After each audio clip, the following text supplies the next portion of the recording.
Gerald Everett Jones is the author of the art history novel Bonfire of the Vanderbilts. Find help for self-published authors and free podcasts at getpublishedradio.com. The topic of today's show is something that tortures every writer from time to time, the challenge of facing that totally blank page or screen. Our guest after the break will be motivational speaker and humorist Tim Gard, who has some tips and tricks of his own for generating new material.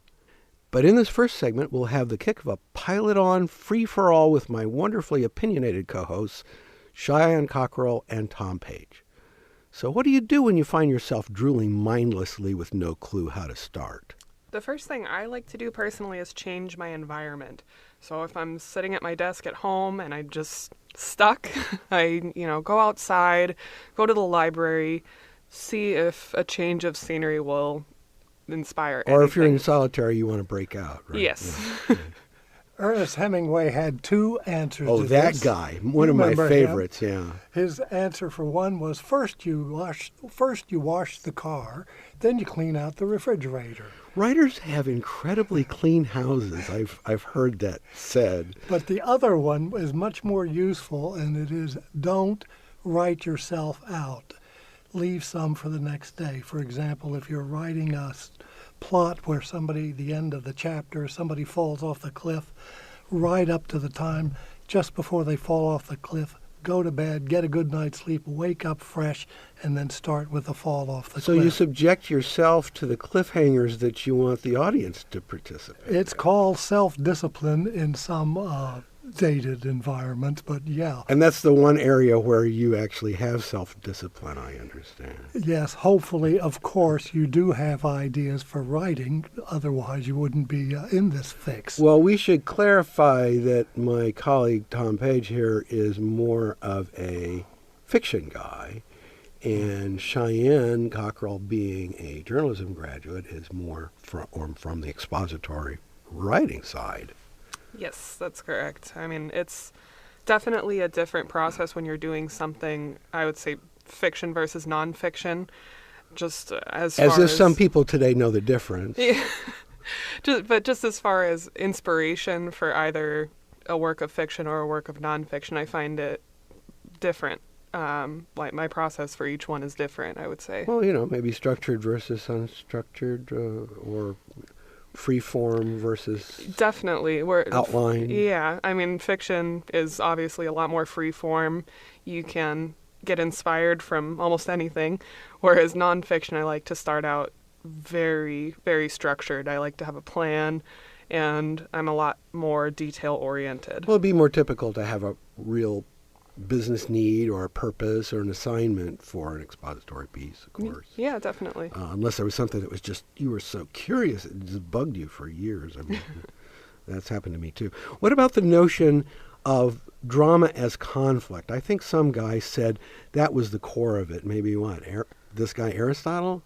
That makes sense. I would say he is right. I would also add that that is the core of great comedy too. It's a different approach, but it's argument is yes. conflict. Yes. And doors slamming and people misunderstanding each other and the dog running out the door, stuff like that. Yeah, definitely. And Aristotle also has a great quote on that. Anybody can become angry. That is easy to be angry with the right person, to the right degree, for the right time, for the right purpose, and in the right way. That is not within everybody's power. Well, I don't think his hero, Socrates, exactly followed that because, they made him drink poison and die. But, I can understand. Well, it's kind of interesting. I remember reading Robert McKee's book about screenwriting, and he was talking about one paradigm for a scene, which would be true for fiction, and actually for even some, if you were going to do a case study in an expository piece, is that you begin with a disagreement about action, and that leads up to, through the scene, a disagreement about values. So an example would be, where shall we go to dinner, dear? And then it ends with, you never loved me. Okay? And I think a lot of us can write that script. I think maybe I could see that as a comedy. Where shall we go to dinner, dear? And then they go to a place that's very formal and they get very depressed. And they said then they drop into a snack shop and it's very loud and noisy. And then they get happy. And then she says, I'll have what she's having. Right? There you go. And she's having something you hate. That's a throwback. Somebody will steal that scene for an updated movie here one of these days. Cheyenne, that was Harry Met Sally? Yeah. Okay. I've seen it. All right. So some stuff is timeless. Okay. I think that's true. But and Cheyenne, we've talked about this on the show before, about the idea that conflict isn't necessarily weaponry. Right. Yeah, we did a previous episode where we were talking about drama, like of the mind versus physical violence. And I think when you're doing something with like a conflict of the mind, it needs to be crafted much more artfully. And we were just talking about Aristotle. He actually has another quote kind of commenting on the same thing. Did you translate this from the Greek or? Oh, yes. Okay. Yeah. No. But he says the ultimate value of life depends upon awareness and the power of contemplation rather than mere survival. So really our biggest battles are not physical but mental. And I think it's much more impactful on a reader when you're getting something that you really have to contemplate versus I'm going to kill this guy with my sword. Well, I actually had to judge a student film festival once, and I watched like 50 one-minute student shorts, and it was amazing to me that easily half of them, they picked up a weapon or a sword to resolve the conflict. And I thought, and these were not underprivileged kids; these were private school kids. So it's an easy way out. and it's in the culture, and I think to the extent that we think beyond that, create an opportunity for people to understand the value of debate, or you could argue either side? I would think if you're doing comedy, it's many, many conflicts, many, many arguments, always resolved with one resolution at the very end that takes care of all of them. The engine of that satisfying, yeah, okay, or a huge laugh. The applause line, the exit laugh. Well, you guys, I don't know. I thought maybe you would disagree with me more, but I think we got to the core of this. So very cool, very cool. Get Published Radio will be right back after this message. Get Published is all about helping you. Yeah, I mean you get published. And these days, the way to go is self-publishing, where there are no agents or editors or big publishing houses telling you can't, or making you feel like you're not good enough. Going back in history, many famous authors were self-publishers. With his own printing press, Benjamin Franklin published Poor Richard's Almanac in 1732, long before he was a famous statesman. That's how we know Ben's sayings, such as, "Fish and visitors smell in 3 days." Seriously, if you want to change your life or change the world or both, it's a great time to get in the game. Ebooks are particularly easy. With a click, you can reach a worldwide audience. Did you know that there are more people in China who read English than those of us who use the language in all the rest of the world? So if you've got a story to tell, write that memoir or that novel that's been percolating in your head. And if you're an established professional, or if you have a job you dislike or no job at all, give us that business or technical or even political book that establishes you as an expert who deserves serious attention. Yes, it's easy to get published, but understand you'll need help if you want professional results. Editors and copy editors help you clean up your prose. Book designers make the product eye-catching. And publicists help you be heard above all that social media noise.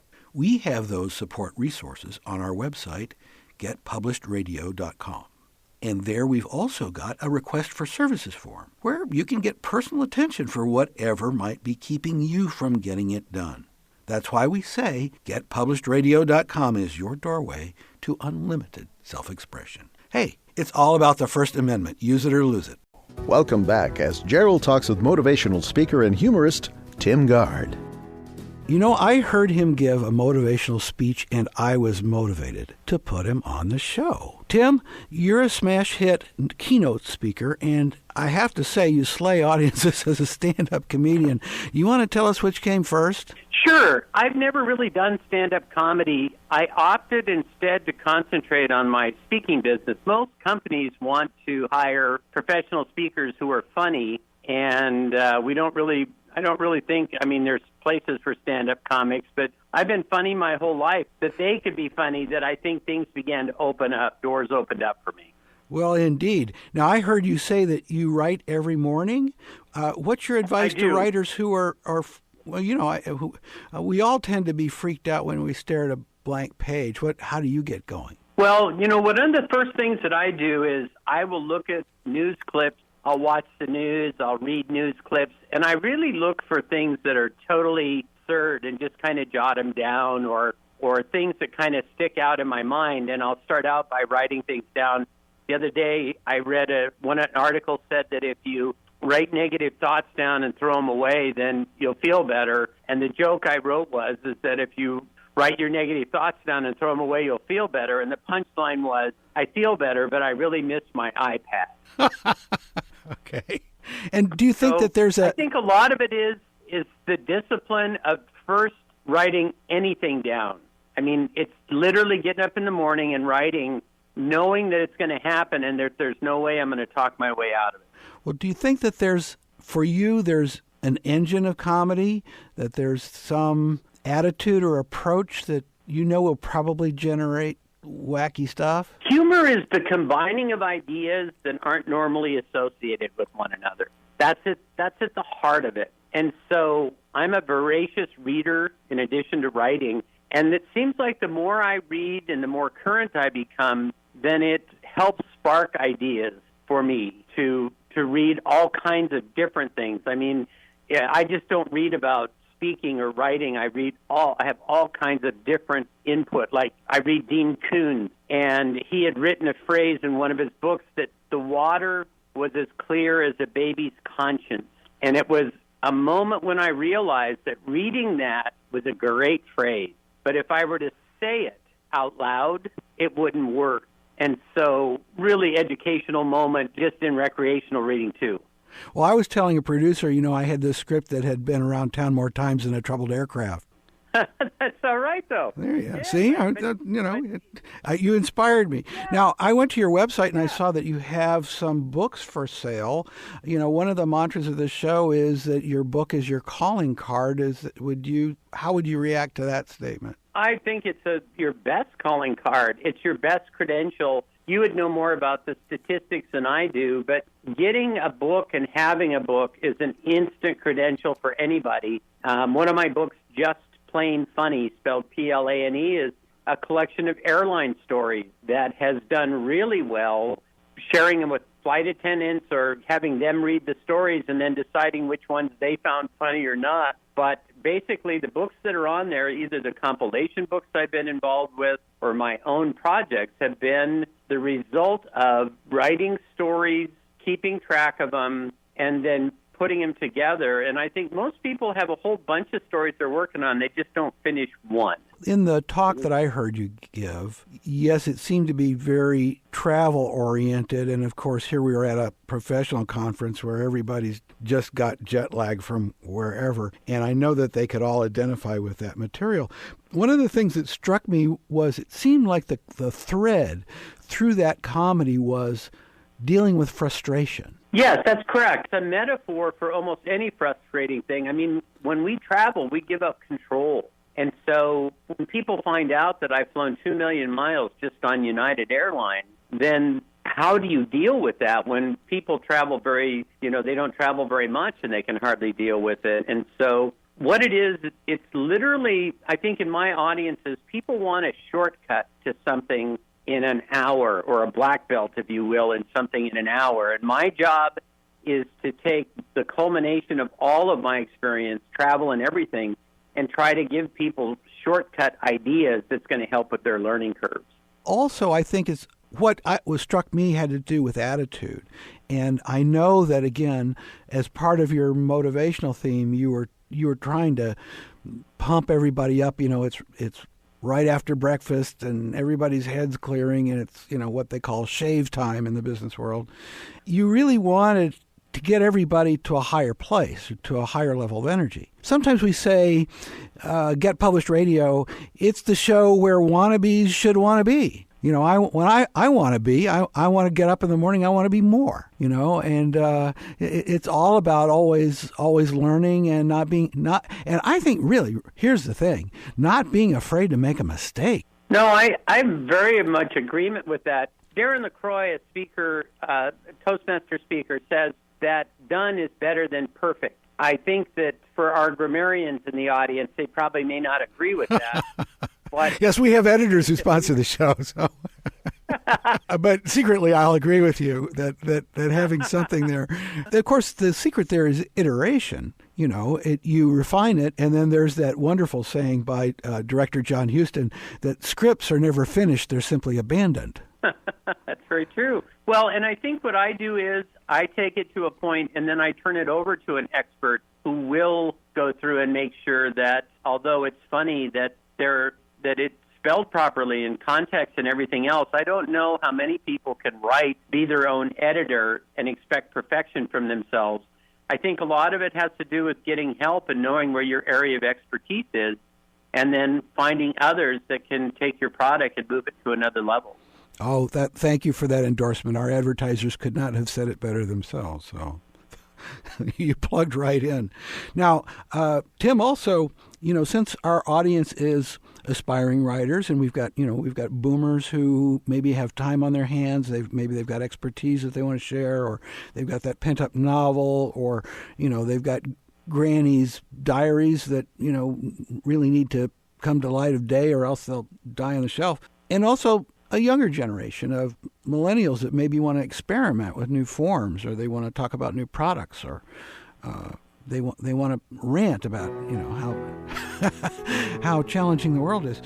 But in many cases, we have the urge to be public speakers. What would your advice be to anybody who may have a book or is about to have a book and wants to get on the road?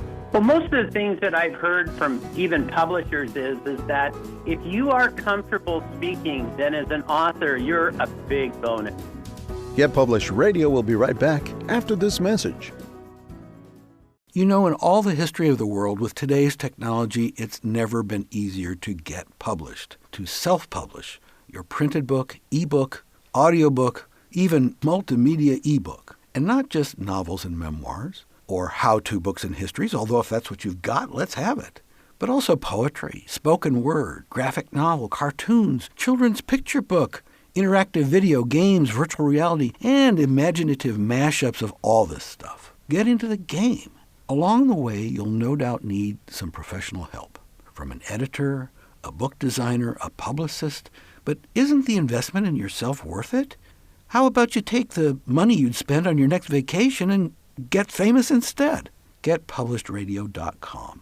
That's our support website where we've got links to all the resources you'll need. And don't forget that request for services form if you crave some personal attention. That's GetPublishedRadio.com. Hey, it's all about the First Amendment. You can use it or lose it. Runke Productions, the audio magicians, can take your radio shows, podcasts, audiobooks, and ads from the streets of New York to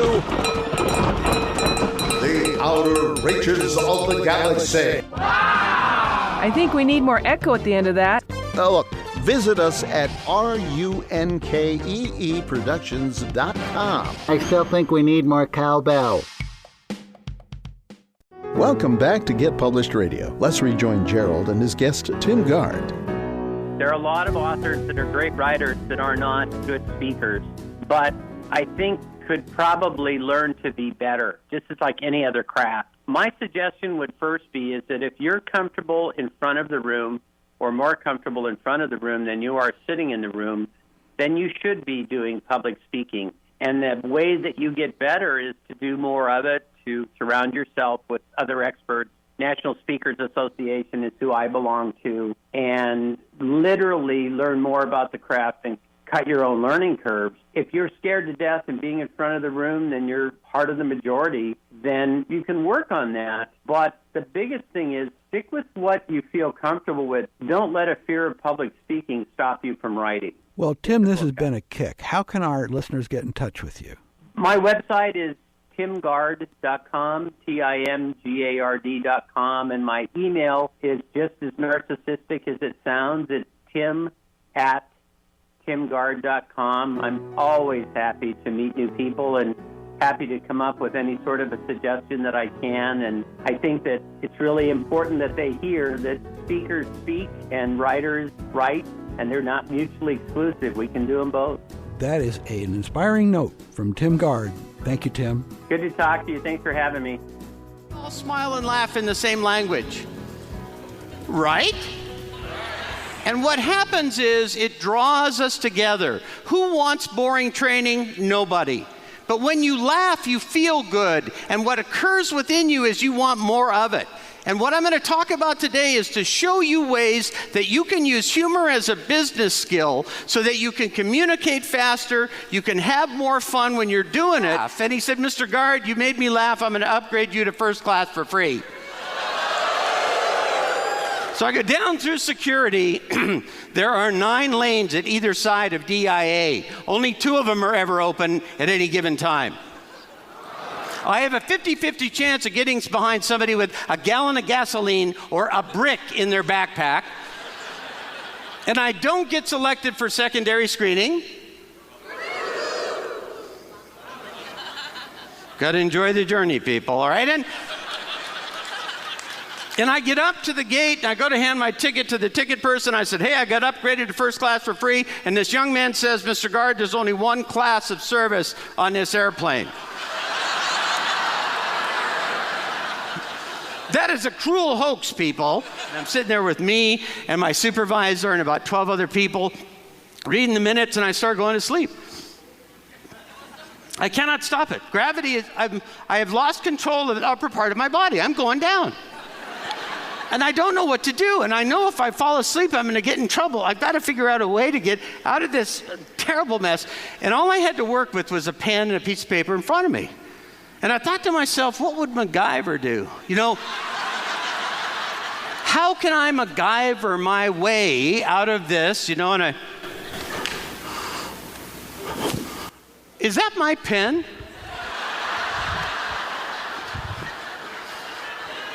Straight out the door. And I'm standing out there wondering if my career is over, and not 10 seconds later, another pen goes flying out the door. It's my supervisor, and he goes, good one, let's not do this again, though. Yes, sir. Well, hopefully we've helped some of our listeners get unstuck. But then after you've coughed up that draft, what about editing?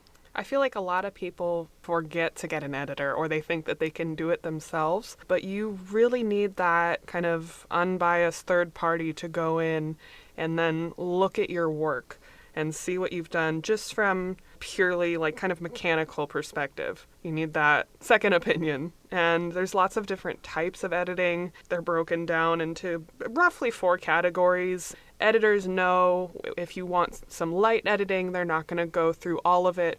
If you want heavy editing, they're going to check each and every one. So there's mechanical editing, just making sure consistent style throughout. Then, of course, you know, the classic grammar and usage, going through making sure you don't have grammatical errors, which I feel like is really difficult nowadays just because our language is just ever-changing, evolving. So a lot of that can be personal preference.